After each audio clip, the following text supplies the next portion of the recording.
And we are live. We're live. I'll now call the Estimates Committee meeting to order. The roll has been taken by the clerk. Members of the committee, are there any declarations of pecuniary interest for any items on tonight's agenda? Seeing none, I will now call upon any nominations for the position of vice chair to the Estimates Committee for this year. I nominate Councillor Greg Martin. Very good. Councillor Martin, any other nominations? Seeing none, congratulations, Councillor Martin. Thank you. You're now vice chair. I will now call upon Joelle Daniels, Director of Finance and City Treasurer, to present the capital budget overview. Please note that you have 10 minutes to present and that questions will be held until the item is on the floor during the debate portion of the meeting.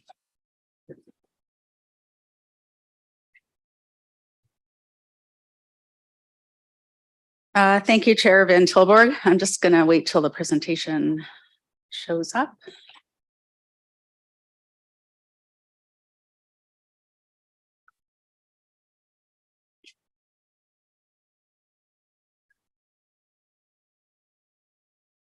Okay, great. Thank you so much. Good afternoon, Chair Van Tilburg and members of the Estimates Committee. I'm pleased to present today an overview of the 2023 capital budget.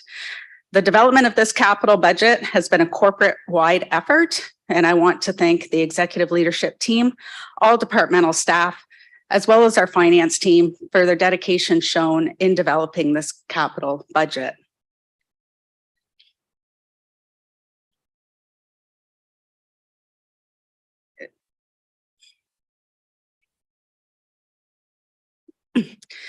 The development of the city's capital budget is multifaceted. It looks at outputs from significant visioning documents, including the Transportation Master Plan, Master Servicing Plan, and other city master plans. It also considers our asset management plans for our existing assets, in addition to council's priorities, and ultimately the development of the financial strategy that will allow the capital budget to proceed.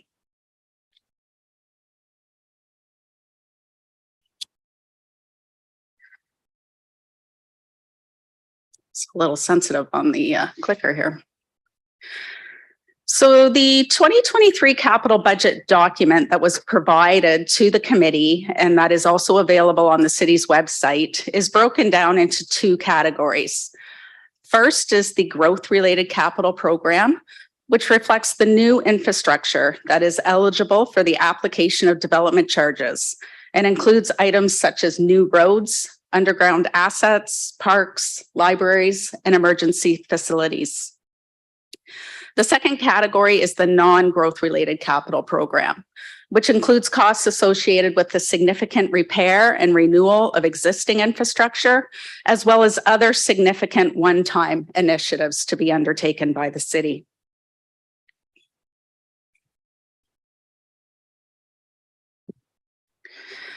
There are a number of funding sources that support the projects being put forward in this capital budget, which I'll get into in a bit more detail over the next couple of slides. But these major funding sources include development charges, tax-supported capital reserves, user rate-supported capital reserves, gas tax and other grants. I'll come back to the gas tax, which is actually now called the Canada Community Building Fund, so I will start to use that terminology. And lastly, debenture financing. So we'll start first with developer contributions. And these are largely representative of development charges that are collected from developers in accordance with the current DC bylaw, but can also include other contributions, including cash in lieu of parkland.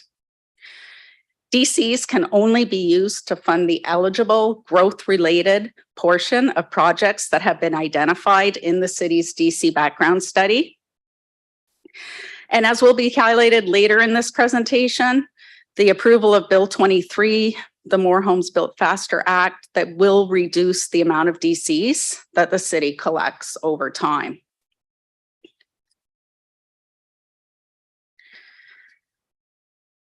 Next are the tax-supported capital reserves. So these reserves are funded through annual contributions from the tax-supported operating budget and currently total about $22 million annually. So there's two major categories of tax-supported capital reserves. First are the service-specific envelopes that receive a dedicated contribution annually.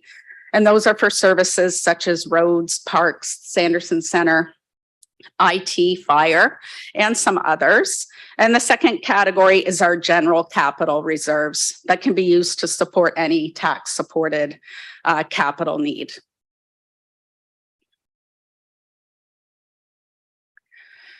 Next is the user rate capital reserves, which are funded through annual transfers from the rate-supported operating budget. So these are largely represented by the capital contributions from the water and wastewater budgets, with the 2023 budgeted contribution estimated to be approximately $8.8 and $8.4 million, respectively.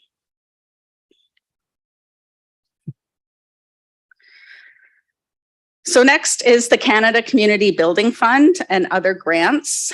The Canada Community Building Fund is a permanent source of funding for municipalities, and it is based on population. And our current allocation is $6.4 million annually. The city is also fortunate to receive other grants from the federal and provincial government, either through application-based or formula-based programs. But I will note here that because Brantford's population now exceeds 100,000, we have been advised by the province that we will no longer qualify for the formula-based OSIP funding beyond 2024. So that has been a significant source of funding for us over recent years. But because of our size, we will no longer qualify after 2024. And lastly is debenture financing. So through legislation, the province sets a limit on how much annual debt servicing costs municipalities can incur. That limit is 25% of own source revenues. So those revenues include items such as property taxes and user fees, but excludes items such as grants.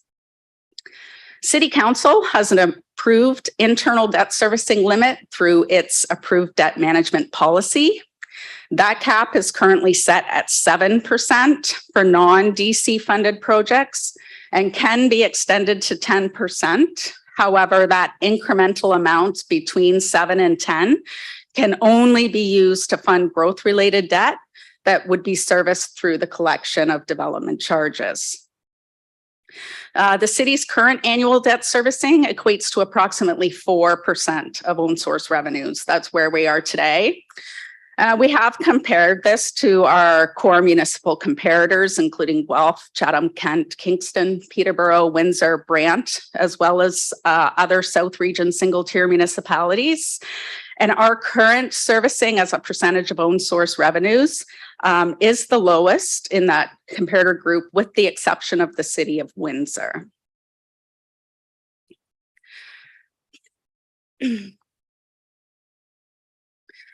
So I am just going to take a minute to briefly summarize the 2023 capital budget that is before the estimates committee for the next couple of meetings.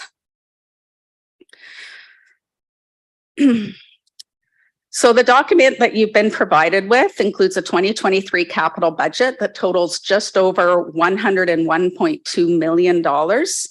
The growth-related portion of the budget is 39% of that amount, and the non-growth related portion is 61%. And Public Works is responsible for delivering 93% of the 2023 capital budget. So how are we proposing to fund all of this?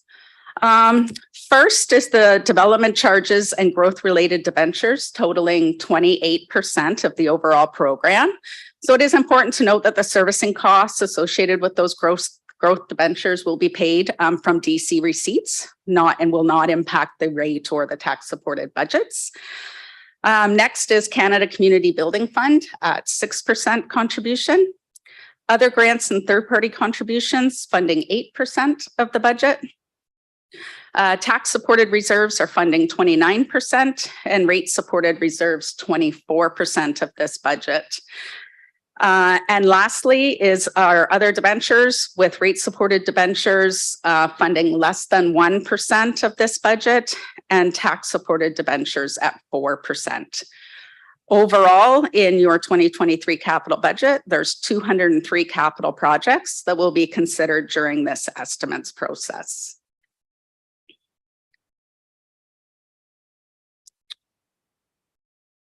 So just moving forward, I'll just provide a brief summary of what the committee can expect at each meeting. So beginning tonight, you will have the opportunity to review the projects contained in the 2023 capital budget, starting with the city's local boards. There's 3 more nights after tonight, January 16th, 18th, and 23rd, with a placeholder in your calendars for January 25th if needed. Where the committee will have the opportunity to review the city services portion of this capital budget. I will note that because of the budget timelines that are set out in a separate agreement between the city and the county for the shared social services budget, that those operating and capital budgets will be presented to this committee on Monday, January the 16th. And that is because the agreement requires the city to approve those budgets prior to January 31st. It is anticipated too at this time that the capital budget would be approved at the January 31st regular city council meeting.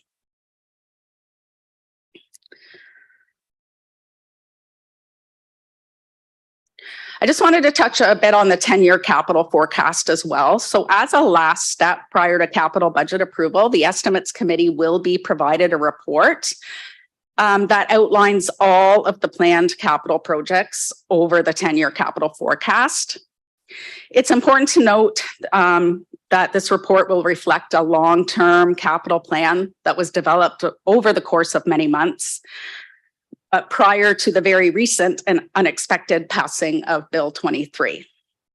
So as you are all aware, with the changes to the DC Act contained in that bill, it is expected to reduce development charges that are collected by the city and have a negative financial impact, obviously on the growth-related program, but potentially the non-growth related program as well if the state of good repair program needs to be deferred in any manner in order to subsidize the growth.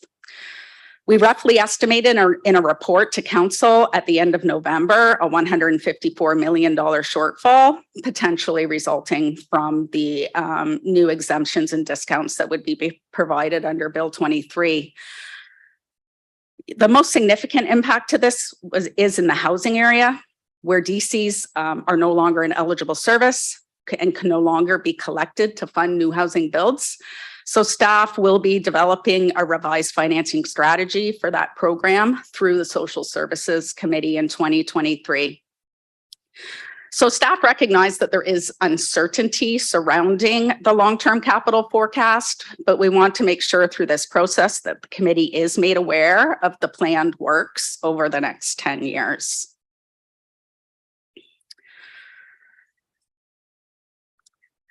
This is my last slide, but just before concluding, I do just want to make sure that members of the committee do have the capital budget document that is in eScribe open for when you start proceeding through the worksheet tonight.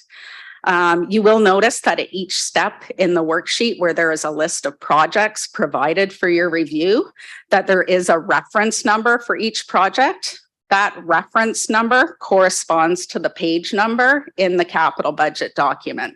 So if you want to find more information about that project, the full detail sheet for each one of those projects, you can find it by referencing the page number identified. And that concludes my presentation. Thank you, Joelle. There are no registered delegates for today's meeting that I'm aware of. So can we get a mover and a seconder to put this on the floor? Mr. Sullivan and Mr. Caputo. As a reminder, no vote will be taken on this opening motion, as amendments will be made throughout the entire 2023 Estimates Committee capital budget process. And with the final vote occurring on the last Estimates Committee meeting to approve the capital budget as amended. Further, members may speak up to 3 minutes per amendment with an unlimited number of speaking time. So for those that are new, you can keep coming and getting back into the queue when your 3 minutes are up. If you have further questions, it doesn't end there. So with that, do any members have any general questions on the capital budget or the presentation from Joel Daniels at this time? Whoa, hands are up.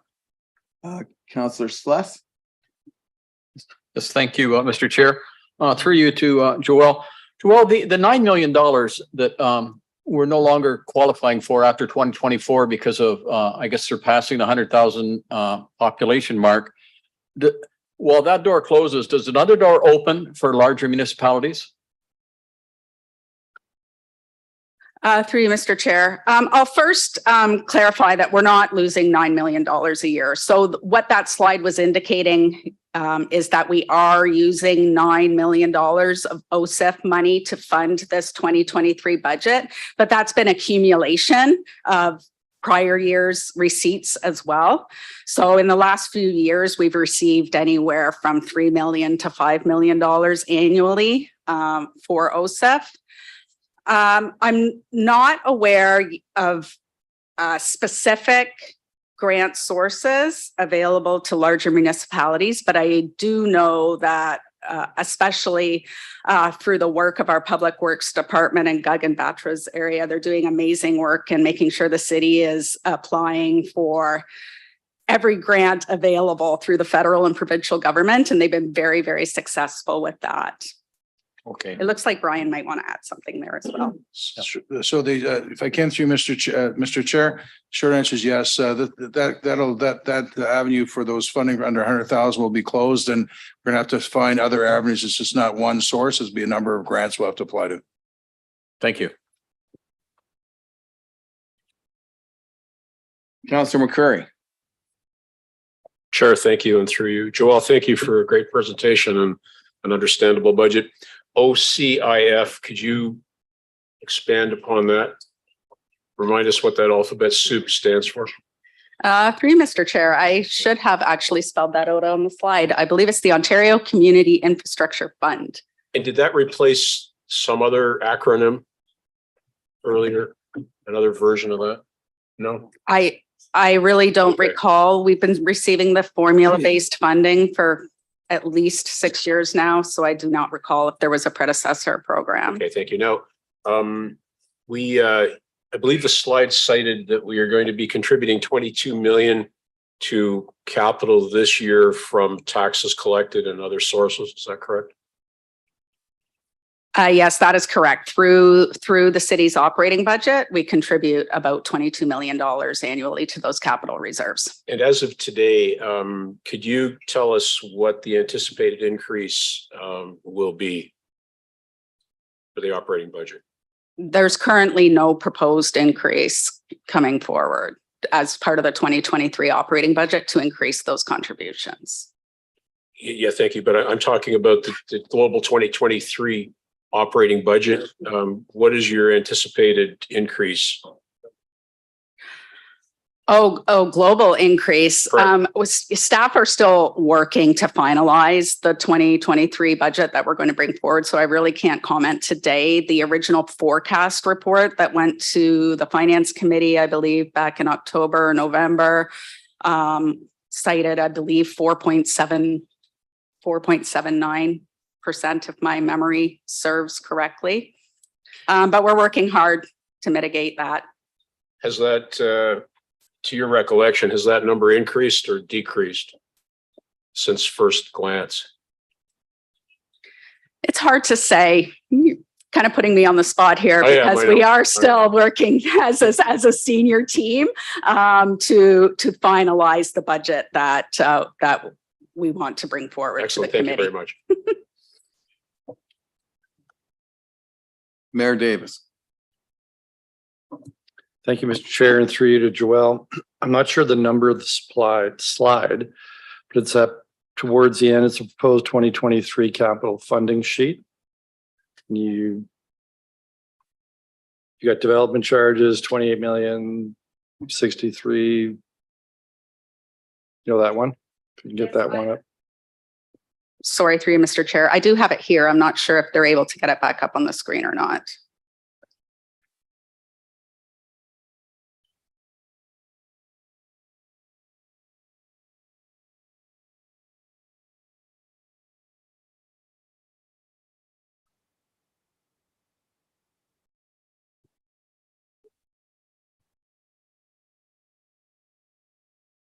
Well, I think most If of us. someone is working on it, it's Yeah, slide 12. see.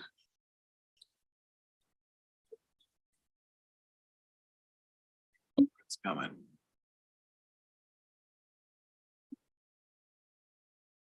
Yeah, that's the one. So if I look down to cash reserves tax, it says 29,639,490. So is that the amount that's coming out of the taxes we collect this year that's going towards the capital budget?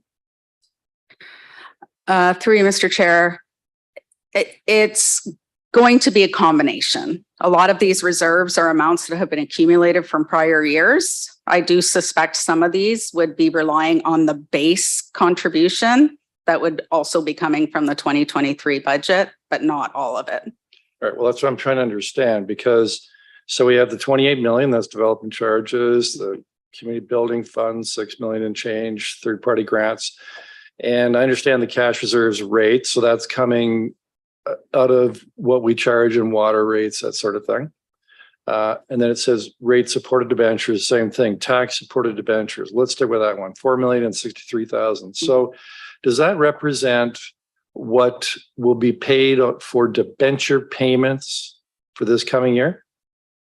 No, it does not. It represents the principal amount of a potential debenture we would issue in the future. And in this capital budget, that amount represents partial funding for one project.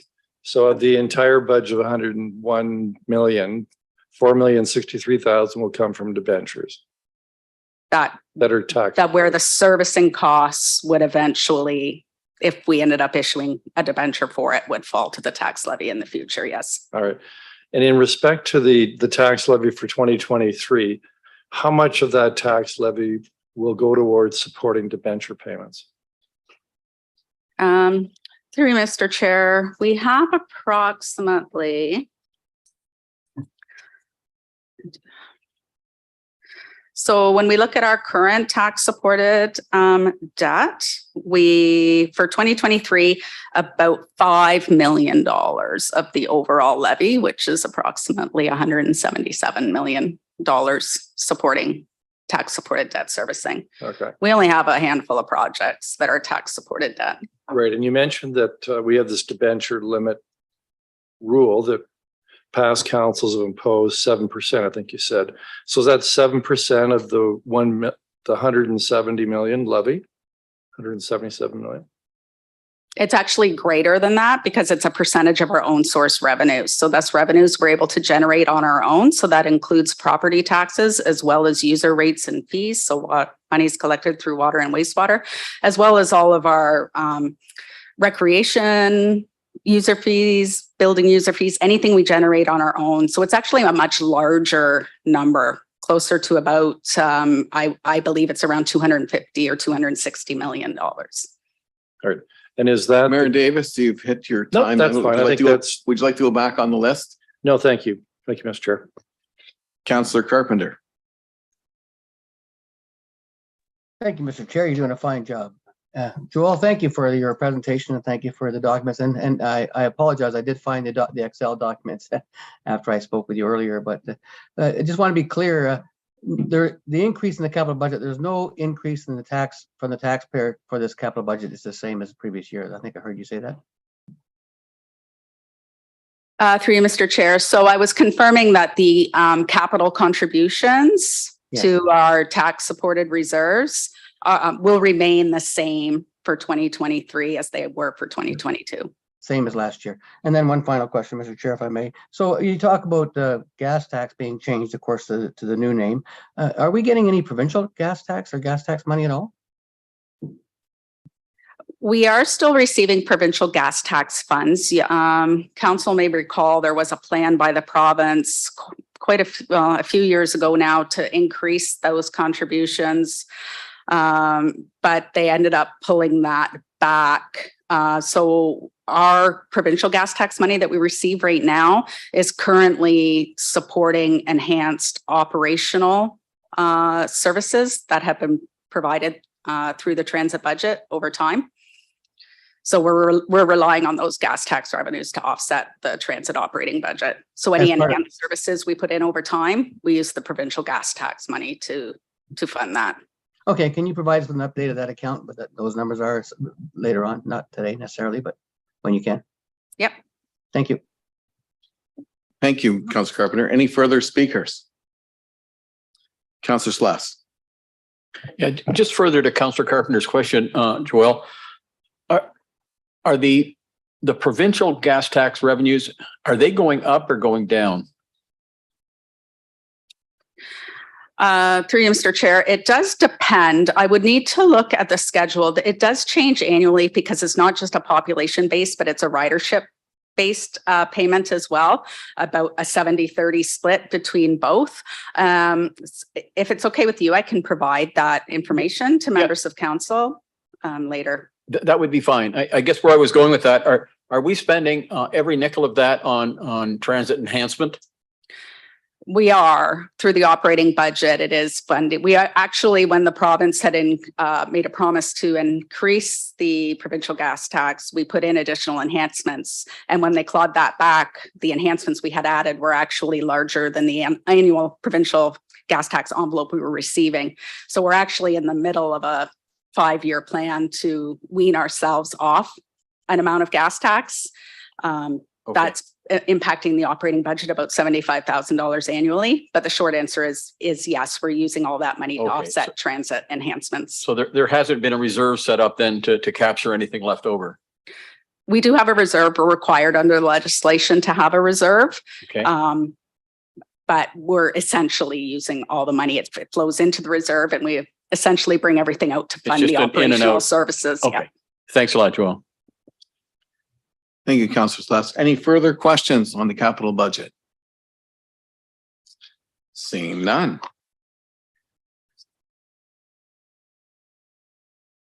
I guess we'll be moving into step 2. Step 2 provides a summary budget of the public library 2023 capital budget, and the individual projects are identified in step 2B. Do members have any questions on the below 2023 Brantford Public Library capital projects? Councillor McCurry. Chair, thank you. With respect to the New Branch Library, the $913,000 is architect and consultant fees. Yeah, thank you. And the alternate library services delivery equipment, could you, I think I understand what that is. It's a couple of kiosks and lockers, but could you tell us what that's going to look like and where it's going to be? There's 2 of them, correct?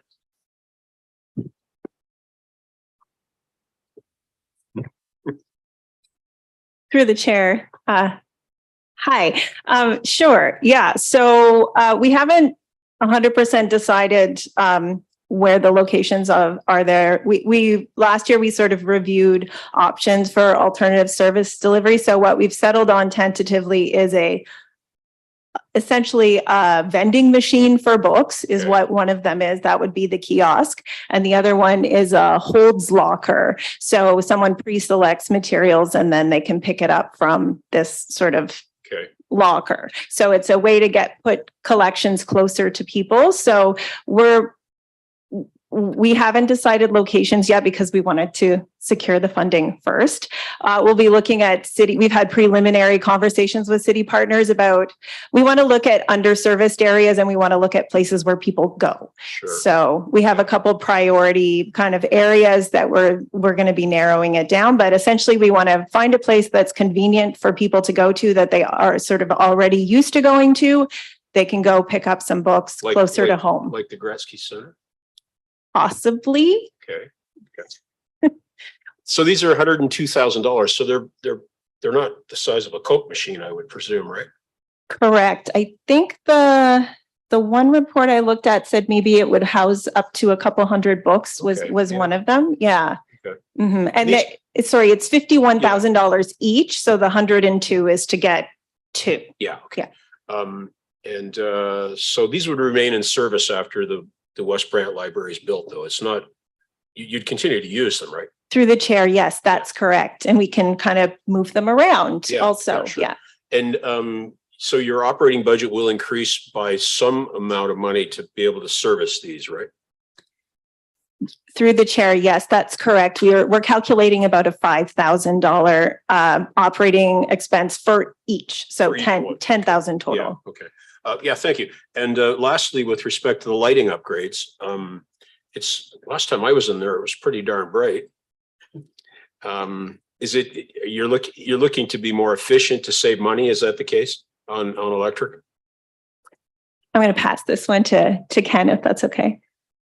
Yes, through the chair. That's exactly it. Oh, can you hear me now? Good. Yes, through the chair. That's exactly it. It's we have mostly T5s and T8s throughout the building that aren't as energy efficient. So there's energy efficiencies that we can gain, as well as just operational savings and health and safety improvements from a standpoint of changing ballasts and everything less frequently. Yeah. Now, the amount that you've got in the budget, that's for a study, is that correct? Thank you, Councilman Burke. We had 3 minutes. Would you like to go back on the list? If I could just get an answer to that, I'm good. There we are.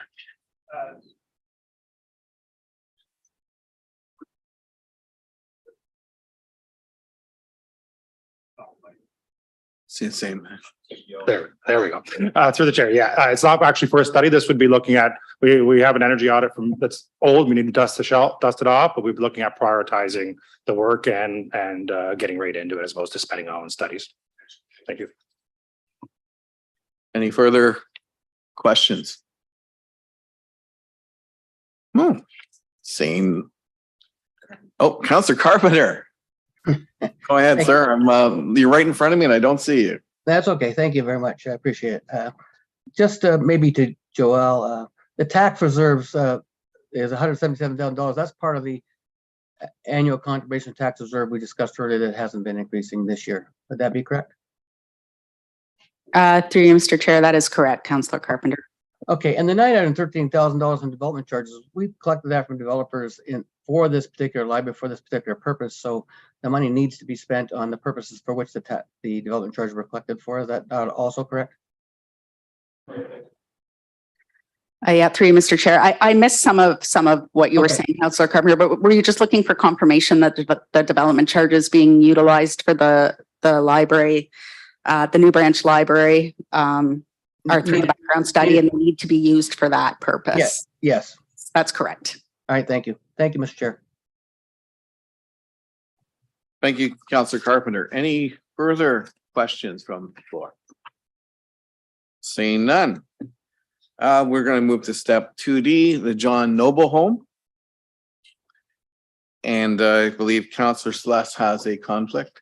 I do, Mr. Chair, so I'll be withdrawing for this portion. Thank you, Councillor Sless. And with that, are there any questions regarding the John Noble Home? Councillor Martin. Yes, thank you.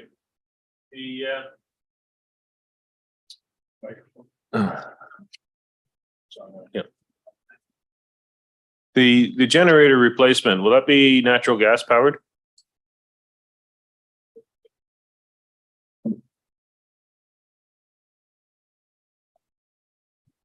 Through the chair. That hasn't been explored yet. We're still looking to see whether This generator is going to be combined with the new renovation, and they are studying whether or not natural gas is going to be acceptable for long-term care based on the rules from the ministry requiring a certain supply. So they haven't been able to clarify whether or not it has to be oil or whether or not it can be natural gas. Okay, I would think that natural gas would be better because you can connect to a pipeline. With oil, you got to count on deliveries.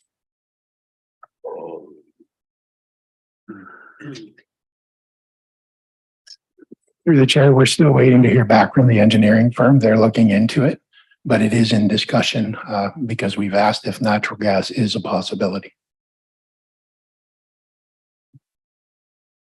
We got some real problems with their microphones tonight.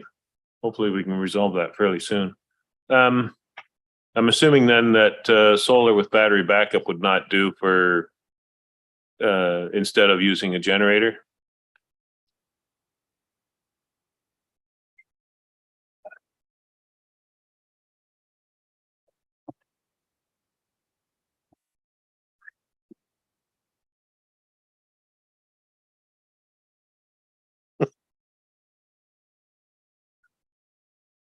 Through the chair, I don't believe it would, but I don't believe there's been much discussion around battery backup that I'm aware of.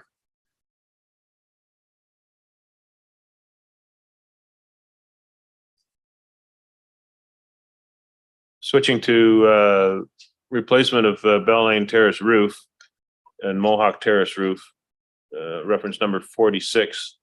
Is that flat roofs or peaked roofs?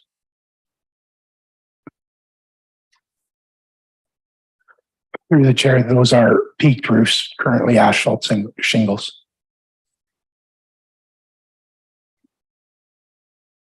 Are you looking at replacing that with metal instead of asphalt?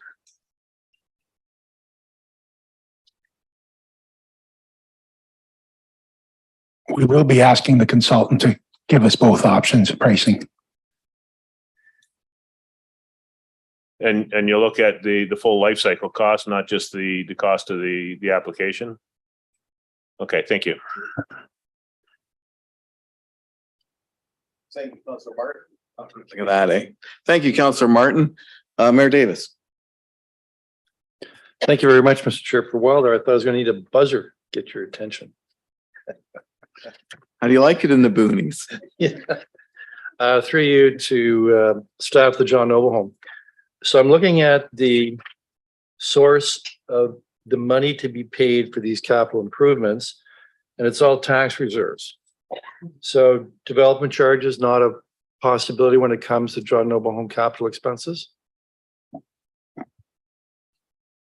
Through you, Mr. Chair, I can answer that question. So no, we do not have any development charges eligible for long-term care facilities. What about third-party contributions, grants and whatnot? Would have thought that there would be an element of that applying for various grants, the other levels of government. Is that not possible?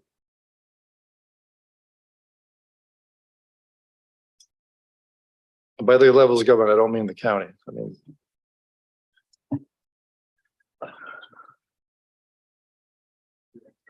I'm going to ask or if I can defer to Shelley.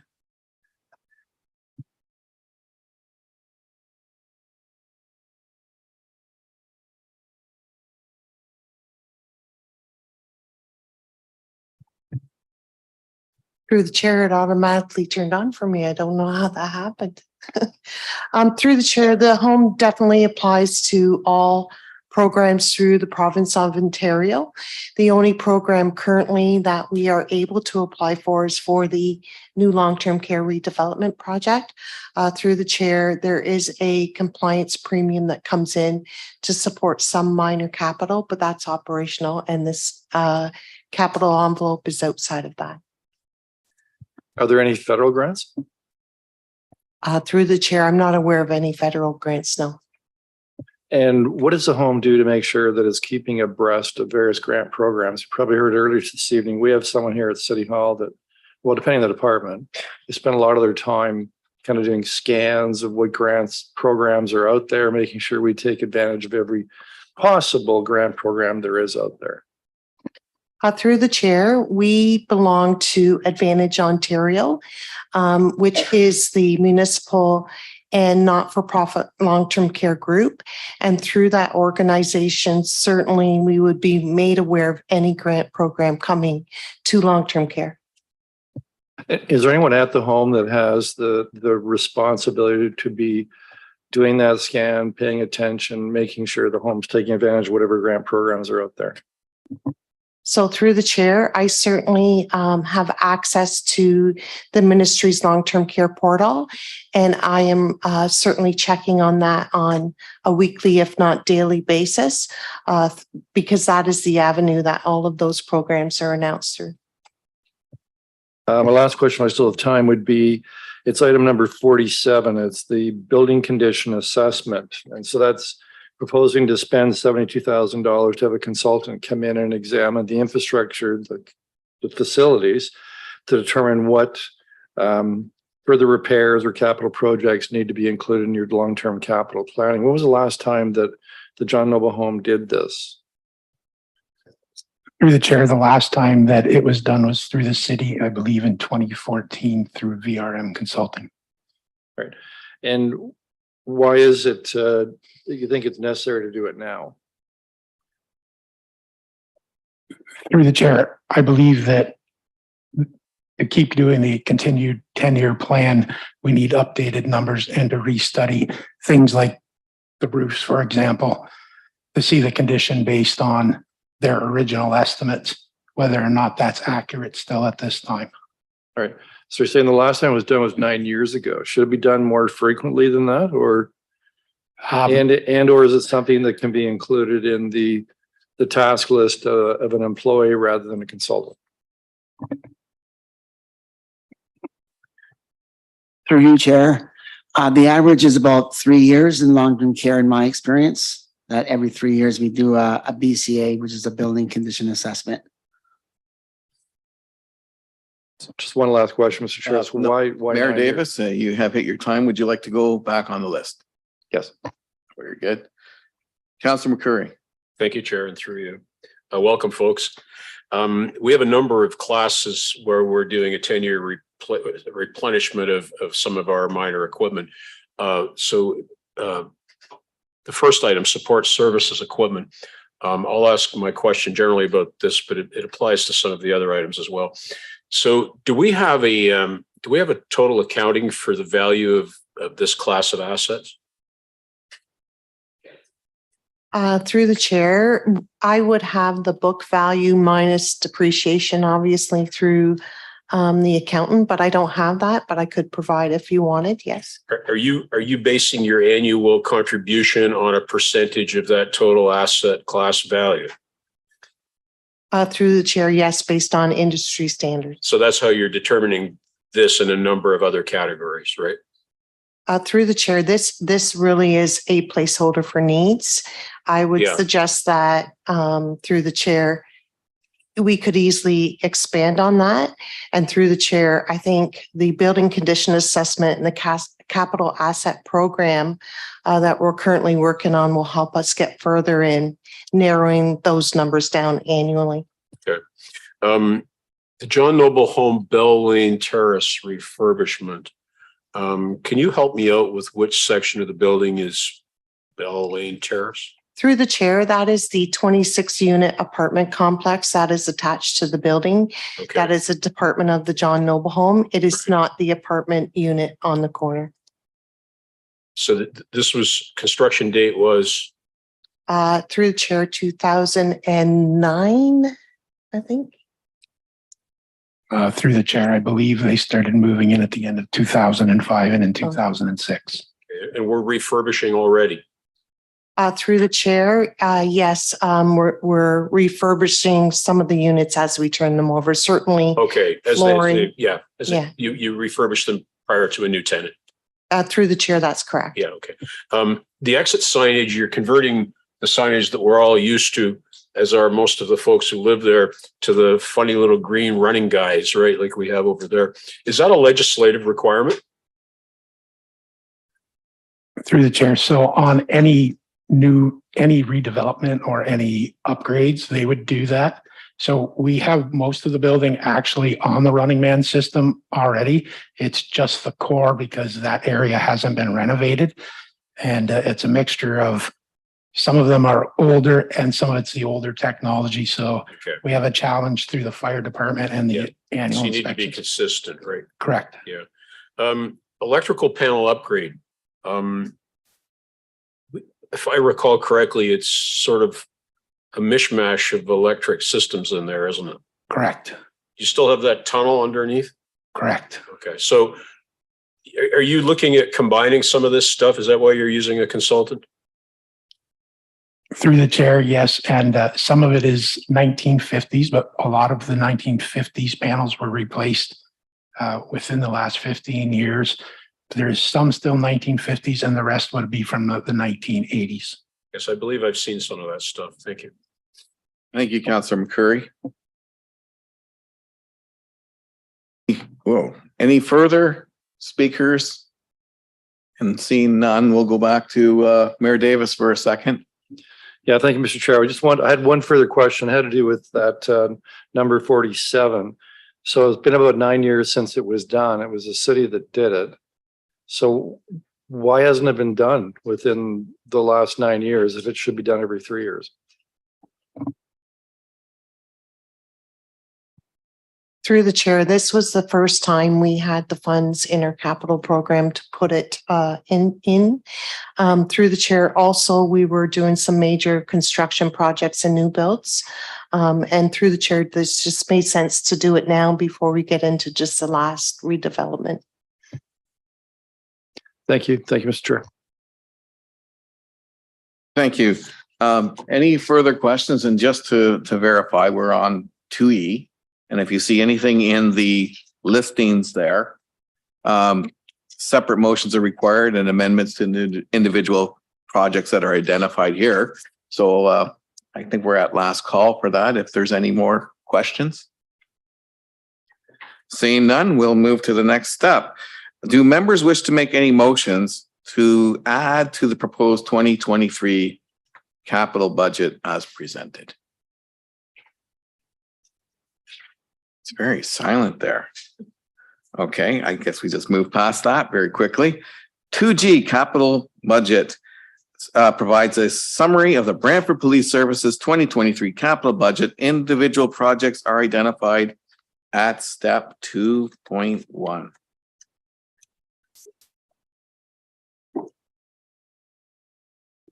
If I could ask Chief Rob Davis and Jason Saunders, Deputy Chief of Brantford Police Services, and Mark Littell, Chair of Police Services Board, to commence their presentations with respect to the 2023 Brantford Police Services capital budget. And when the presentation is complete, we will proceed to step 2.1.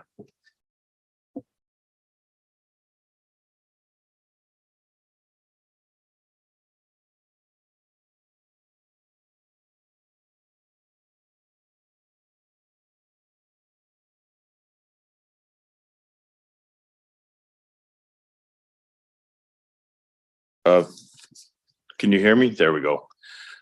Thank you for having us tonight. I'm not sure if the committee is aware, Chair Littell is ill this evening, so he will not be here. And so under definition, the board is supposed to do the introduction. If you're okay with that, I'll proceed, even though Chair Littell cannot be here tonight. I believe we'll be fine with that. Please proceed. And Deputy Chief Saunders is going to be joining us virtually, but he's been communicating with me. He keeps getting kicked out. So we're going to proceed. If he's not able to join, we're going to proceed anyway, and we'll hopefully he can, but if not, it's not a detriment to the presentation. So thank you for having us. It's myself. We have our Chief Financial Officer, Cameron Ali, here tonight with us as well. And we'll be presenting on the 2023 capital budget for the Estimates Committee. If you look at the first slide there in front of you, we're going to be looking at what we need for the 2023 fiscal year. Our funding sources are tax supported grant funding, police reserves, and development charges. And then for the new, especially for the new counselors, we can go to the next section. So I'm going to assume as new counselors, you were doing your due diligence and you Googled Police Services Act. And this is confusing right now. This is a interesting time that we've been waiting for a new Police Services Act to come in force since 2019. So on this slide here, I just want to make sure we're all on the same page, especially for the new council members. If you did Google Police Services Act and you got the Comprehensive Ontario Police Services Act 2019, it would speak to section 50 that you have at the top half of this slide. That is not yet in force. As we were building this budget, we were hopeful that the new Police Act may drop in Q4 of 2022, but it did not. So what really is in place as we speak today, if you are Googling to see what your role is actually the Police Services Act, RSO 1990. And what's particularly relevant to this group is section 39, which says estimates, and then it speaks to the role of the board and to the council. And so as you see here, the board shall submit an operating capital estimates to the municipal council that will show separately the amounts that will be required, A, to maintain the police force and provide it with equipment and facilities, B, to pay the expenses of the board's operation other than the remuneration of board members. And what's not on the slide, but is very important, and I mean no disrespect when I say it, this is just straight from the act, is that under section 39 sub 4, in establishing an overall budget for the board, the council does not have the authority to approve or disapprove specific items in the estimates. So I just wanted to distinguish the Police Service Act that is in place because it is confusing when you Google it, you do get the two, and we're just in this state of transition, but it's the RSO, Police Services Act, RSO 1990 that is in effect as we speak today. So with that, I'll turn the presentation over to our Chief Financial Officer, Cameron Ali, and I'll tell you, I want to thank Deputy Chief Saunders for his assistance, all of these section leaders and unit leaders in the police service. And it is so refreshing to actually have a CFO in place with the police service with a financial background. He's a CPA that can actually help us build budgets so that we're looking into the future. And with that, I'll turn it over to Mr. Ali. Thank you, Chief.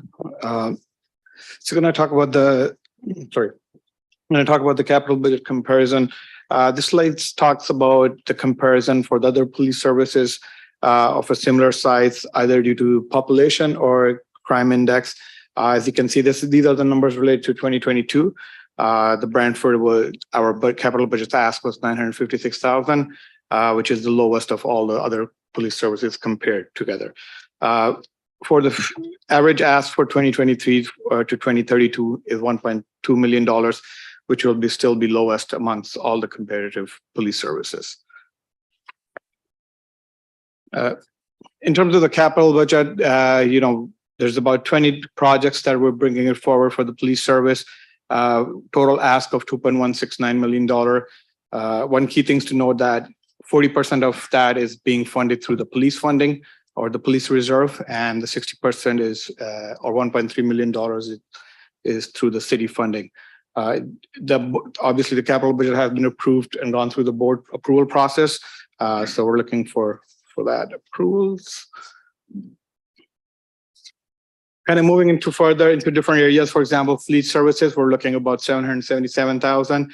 One of the key things that I want to point it out is the pilot project for electric vehicle, which is $71,000. We would like to pilot the project to, in terms of how everything else is moving, electric cars and stuff. So we would like to do that piece of it. Another piece to that is the fleet equipment, which is $100,000 with the recent hiring of a fleet manager within the police service. We're looking to expand and set up a garage for that. So with that equipment and stuff, so that's the $100,000 ask for that, for a total of $777,000. For IT side of things, one key thing to bring IT, other than the regular one, which you have probably seen the previous years, is the digital solution or digital evidence management, body worn, and the taser, which is $350,000, which will allow the service to have about 120 officers with the body worn cameras, manage the digital evidence management system, as well as the single issue taser, so 220 officers. The price has been, if this has been approved, the budget, the price would be locked in for next 10 years at the same for annual pricing for that. So that's just one of the initiative. Some of the smaller areas we're looking at for the facility services is the front lawn sign, I'm sure everybody, all of you have, drove by the police station and seen that old sign that doesn't work. So we're looking to, expand it or, replace it with a more digital sign similar to, for example, as you would see outside the fire stations, which will provide the date, time information to the public, all that information that's out there. So we're looking to replace that. For ident, we're looking to replace the vans, some of the vehicles, which will be a theme in this budget, capital budget ask is the vehicles. Some of these vehicles are very old. They're actually, one of them actually, we had to tow while they were going on a regular call. So we had to tow the vehicle back to the station just because it just died on the way. So they're just typically old and there was no replacement plan done. However, we have now started the replacement of those vehicles. So that would be, that is already accounted for the 10-year capital budget program. Other than that, there's small items, for example, minor capital, which includes item less than $50,000. So there's few of those ones for $192,000 in there. That's kind of, the overall for that. Why would the estimate committee should, consider approving the budget? Few reasons here. Service to the community. I think one of the big things would be to maintain and enhance the service level. We would like you guys to consider that piece of it. The police service would be able to only provide the services if we have the proper equipment, vehicles, all that kind of stuff to serve the community. Next step to that is, or another reason could be an officer safety enhancement and solution, physical and mental well-being. So for example, the body worn cameras is one good example where, everything is recorded. It's not a you against me kind of situation. So the officers can, at ease of mind that all the data is available, it can be looked at as at the court or any level from that perspective. Asset replacement, again, replacement of the old equipment and vehicles. So a life cycle has already been set up for the next 10 years for 2023 to 2032, which will allow the police service to replace the assets as they come due, which will also allow us to reduce the capital ask in the future because the life cycle is already set up and that's coming out of the operating budget every year as a reserve to the police reserve. Financially responsible. One other thing to consider is transparent and accountable. We have made a lot of changes at the police service recently in terms of our reporting to the council and to the board and the council, which will allow the board and the council to kind of review all this information and receive certain reporting for that perspective. Lastly, average budget capital budget is obviously approved by the board. It's still be the lowest amongst other police services that we see through that. Lastly, I would like to, kind of thank the city staff, more specifically Lucas and Kelly for their support that they provided to the police service during this budget process. Thank you. Does that complete your presentation? Thank you very much. Do members have any questions on the below 2023 Brantford Police Services capital project? Separate motions would be required to consider amendments to the individual projects in step 2.1. Mayor Davis, would you like to go first? Thank you for that prompt recognition. I appreciate that, Mr. Chair. Question for you, Chief. I was a little bit confused the first part of your presentation. So when it comes to providing a building to the police services, that's something that city council, that's something the city determines and provides, subject to certain standards. Is that correct? All right. And when it comes to the operating budget, city council does not have the power to change that. It can it either just approves it in whole and incorporates into the city tax levy, or it sends it back for reconsideration. That's correct. Okay. So when you have capital items that are not a building, but they're not in the sense of an operating expense, what does the Police Act say about those types of expenses?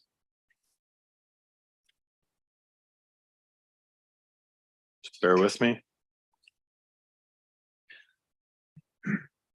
So I would suggest that it's encapsulated in 39 sub 1A. That is the board shall submit an operating and capital estimates to the municipal council that will show separately the amounts that will be required, A, to maintain the police force and provide it with equipment and facilities.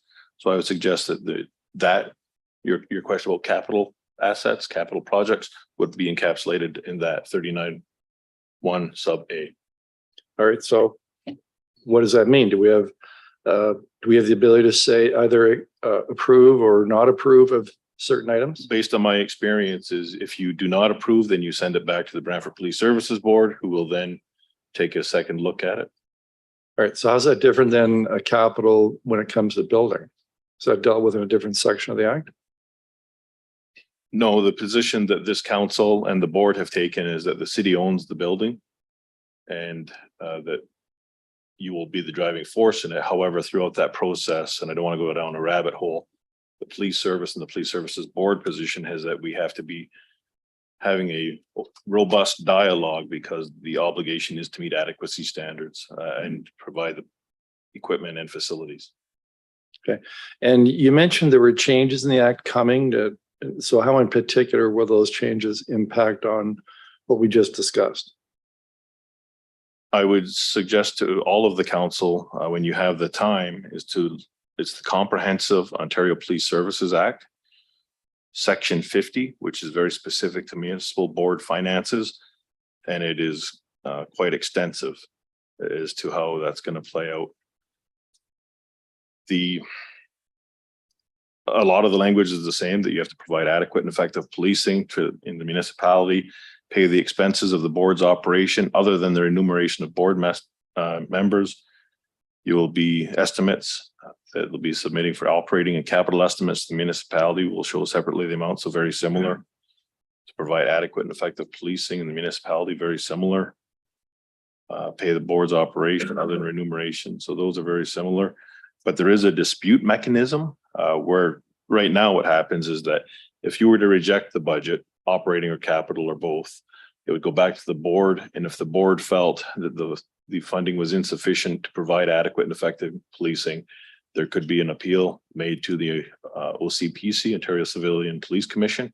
Whereas in the new act, under 50, section 50 sub 1, sorry, 50 sub 6, the dispute section, if the municipal board is not satisfied that the budget established for it by the municipality is sufficient for the purposes described in clause 1A or NB, the municipal board and the municipality may jointly apply to the commission chair to appoint a conciliation officer to attempt to resolve the matter, or the municipal board may give the municipality a written notice referring the matter to arbitration. So it is going to look different when the new act drops.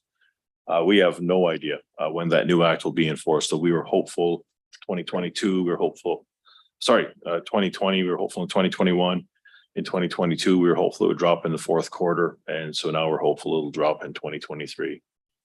But back to your question, that's the change that I see. The biggest change will be that change from appealing to OCPC. It will now be more of a conciliation and arbitration process. Thank you, Mayor. You've hit your time. Do you want to go back on the list? Yes.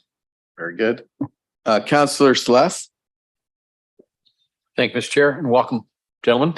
The 407,000 fleet replacement, how many vehicles does that get? And are those cruisers or are those service vehicles? Yeah, those are marked service vehicles. Okay, yep. Officers are driving those on a beat. Yes. Yeah, correct. okay, all right. And then you keep repeating that we're the lowest, or you're the lowest of the comparators for capital at 965,000 or whatever. Yep. I would tend to think that's because we've done such a good job at funding in the past that therefore that there isn't the requirement for extra money. Is that not correct?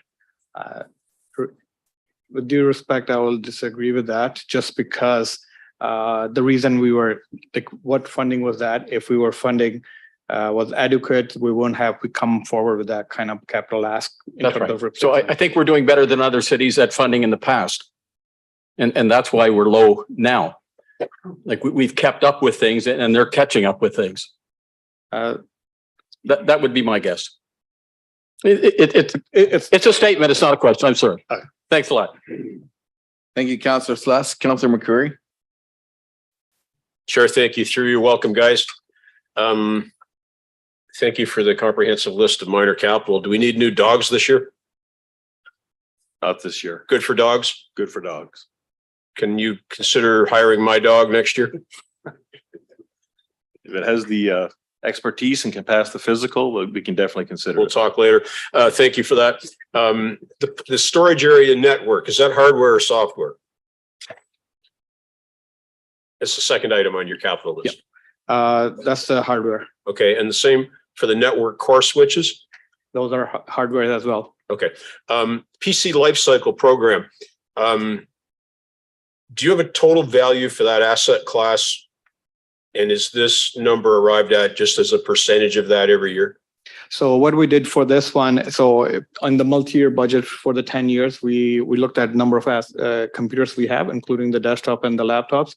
And then we prorated that based on the, staggered them on the, every year we're going to replace 20 of those, and that's how it's calculated for that number.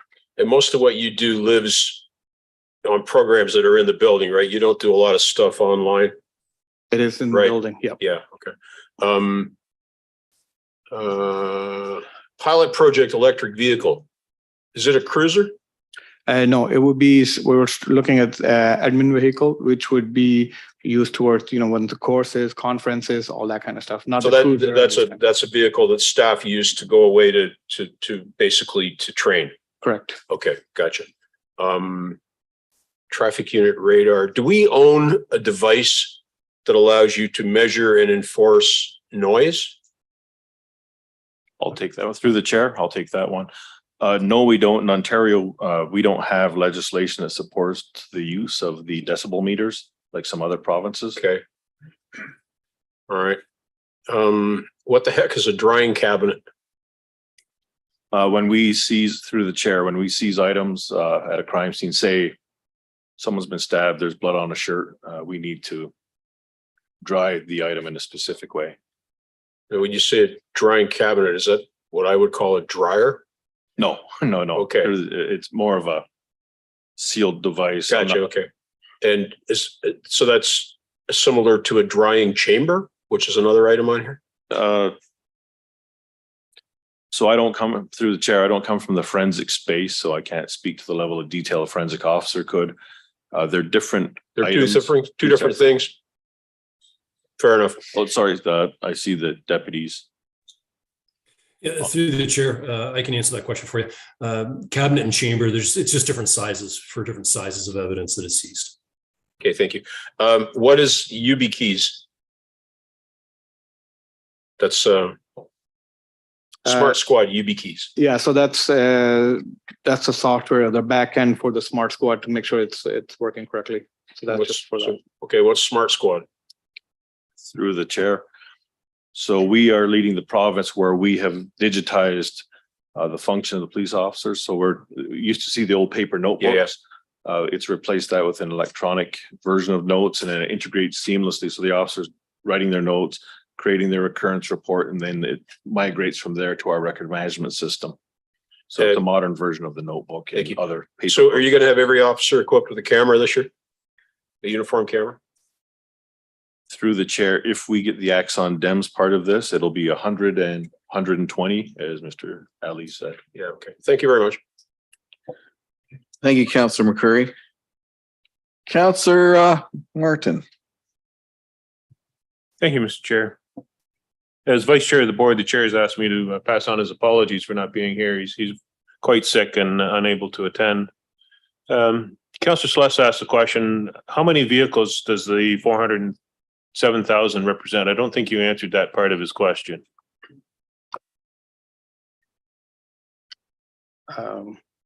I'll have to get back to that on the exact numbers, but I don't have my laptops here with me. So What's your best guess? each vehicle is about 47,000, and plus there's a $23,000 equipment that goes with it. So it's a $70,000 vehicle. So about 6 or 7 vehicles. 6 or 7, yeah. Thank you. 6. Yeah. Councillor Carpenter. Thank you, Mr. Chair. You're doing a fine job. Just wanted to, Chief, congratulations on the CFO, and Ali, congratulations on your new role. Long overdue. Thank you. How much of this budget, most of my questions were asked, but how much of this budget will be dependent going forward on the new station, the new equipment when that's approved? Will that change the long-term 10-year capital plan? Most of this is from the operational side of it, so the building itself would not impact this budget. Okay, and if we weren't providing a building for you, you would find a building somewhere else, and that would just become part of your budget, whether you rented it from the private sector or whatever you did. It would be part of your budget that we would have to pay anyways, would it not? Through the chair, that is correct. Okay, and it's not a very big increase in your capital, but you have a big increase in crime in this community and the police force. So that doesn't have an impact on your needs and your capital because of that? We're through the chair. For this year, no, because we're building, ideally, there'll be a new police station under construction very shortly, and that will help us address those types of needs. Okay, all right. And just lastly, if I may, Mr. Chair, I just want to thank you, Chief, for what you're doing, and Deputy Chief. You have my support 100%. And I know the crime rate's up in the city, and I want to say with what's happening in police across this country, thank you to all your officers for putting their lives on the line for us every day. Thank you very much. Thank you. Whoa, thank you, Councillor Carpenter. Any further first-time speakers? Seeing none, we'll go to Mayor Davis. Thank you, Mr. Chair. So there was a PowerPoint presentation. Will you be sending that on to us? Because I haven't seen it. We haven't been given a PDF copy of it. Yeah, I think that was submitted to the city, yes. Through the chair, I'll make sure it gets sent out. Okay. All right. So I'm a little bit confused about the numbers. The slide you had comparing us to other municipalities, was that 968,000 that? Yeah, the 956,935 was our capital budget for 2022. For 2022? Yes, that comparison is for 2022. Okay. So do you have the same, have you done the same for 2023, or is that not possible yet? Through the chair, a lot of the police services are still in the process, so the numbers aren't finalized for 2023. All right. So that was last year was 968,000. Correct. All right. And so this year it's actually 2,169,000. That is correct. And 40% of that, which is 870,000, is being funded from the police reserve. Right. And so the worksheet we've been given kind of breaks it down between, it says police funding of the 2,169,000, that's 870,460, and city funding is 1,299,000. Correct. All right. So the police funding, what is that? Is that from development charges? No, that funding is from the police reserve that we have. Okay. And where'd that money come from? From operating budget. So every year the police service contribute from their operating budget into the police reserve. So that's the money that's there. Okay. Where does that money come from? That comes from the city taxpayers. Okay. So shouldn't it really say that city funding is 2,169,000? So the only thing I would say, because that funding is already accounted for, and the allocation of this is through the city, so I'm not sure how the corporate finance allocated that. So if last year was 968,000 and this year the total's 2,169,000, like why such I'm all in favor of supporting our police, but why such a jump? Like that's more than double. For just the way it works out in terms of what you're purchasing and when you purchase it. What I did through the chair, what I did was I reviewed the police budget, each equipment and vehicles that we have and the condition there we are. And that's how it is. So, that's what the need is right now in terms of the replacement of the vehicles. One of the vehicles, I can give you an example. I won't say which one, but it has 250,000 kilometers on it. We have replaced the engine 3 times on it. So it's not safe for the officers to drive the vehicle first to begin with. Just was in one example. So that's when we looked at each of the vehicles, each of the unit, everything in, one by one, spend the time with the inspectors, in different areas. And that's the budget we're looking for after reviewing all those details. And if I can just add, Mr. Chair, the police service has historically been under pressure to do more with less, do more with less, do more with less. And I understand that, and I understand fiscal responsibility. But that's not a reality when you have a city that continues to grow and grow and grow, and then faces new demands with the expansion of crime, primarily from the GTA to a city that was not accustomed to it. Compounding that, we had an obligation to see how the pandemic was going to hit us. So to be quite candid, the service has a history of sort of limping along, and we're beyond that now. And just one other addition, one of the reasons I fought so hard for a chief financial officer is we've always had and I mean, no disrespect to anyone previous that did this role, but we weren't doing proper, in my opinion, proper financial accounting, where we were doing true evergreening, true life cycling, so that we could make our rate eventually so that it's more of a slow, steady growth instead of these peaks and valleys and peaks and valleys. And so to get to that process or to that stage where we can do multi-year budgeting, have it more of a steady, slow growth, we've had to adopt the practices and what's been put forward before you today. Have you made any attempt to do multi-year budgeting? Because, frankly, to have that kind of increase in 1 year, it makes it difficult and challenging to be able to budget for it. So have you done multi-year budgeting? Like, what about have you done projections out over the next 3-4 years? For capital budget, we have done projection for next 10 years. And then on that same slide, if you look at the very bottom, the average ask for 2023 to 2032 would be $1.2 million on average. That includes the 2023 numbers of 2.169. So what's it been over the last 3 years? I'm sorry, Mayor Davis, you've went actually way over time, but I appreciate it was very entertaining. Do you want to have a third speaking opportunity? Yeah, I just wanted to know, Very good. can you provide us with the similar number, what it's been over the last 3 years? So we know when it was last year was 968,000. You may not have it with you tonight, but can you give it to us for the prior 3 years? Yeah, I can definitely look into that and provide that numbers. Absolutely. Great, thanks very much. Councillor Hunt. And mine is a question and a comment. So first of all, thank you to both of you for bringing forth what I consider to be a very comprehensive presentation. I just want to commend Chief Davis and Cameron for the fact that I was actually stunned when I found out that our police service did not have a chief financial officer. And for us to now have that position, I think that the budget that we're looking at this year, in my mind, when I look at it and we look at the differences, is really a realignment based on the fact that we have that expertise now that we did not have in previous year budgets. So for that, I commend both you and the Police Services Board for your work to bring that forth. And I'm sure the realignment process was not an easy task. Thank you. Thank you, Councillor Hunt. Councillor McCurry, second time. They do confuse us.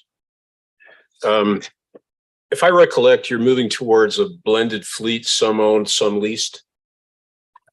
That is correct. The capital account that you've got for the vehicle acquisitions, does that include the leasing costs as well as the purchase prices? So for the $400,000, that's for the purchase. The lease are only for certain vehicles. So anything that you see in terms of the patrol or marked vehicles, if you would, that currently are owned by the police service.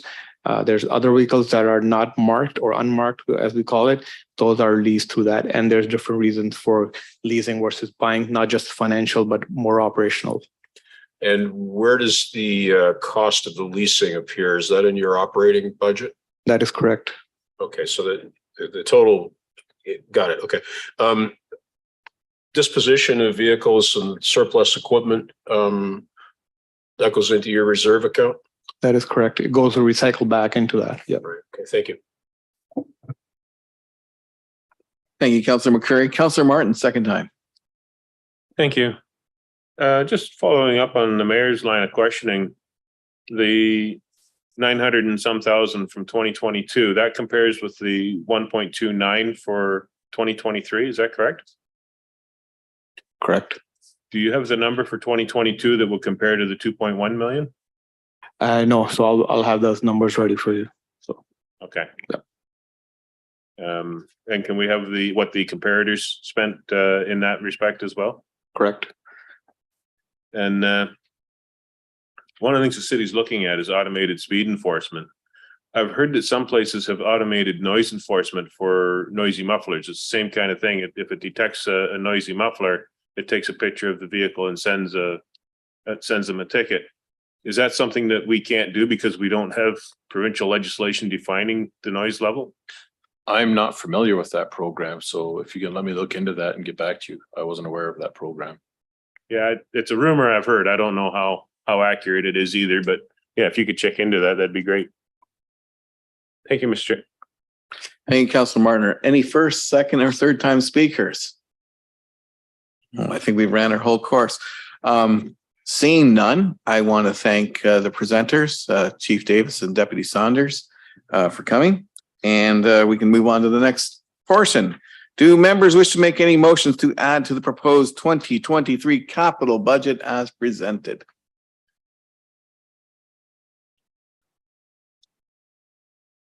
Looks very quiet there. Okay.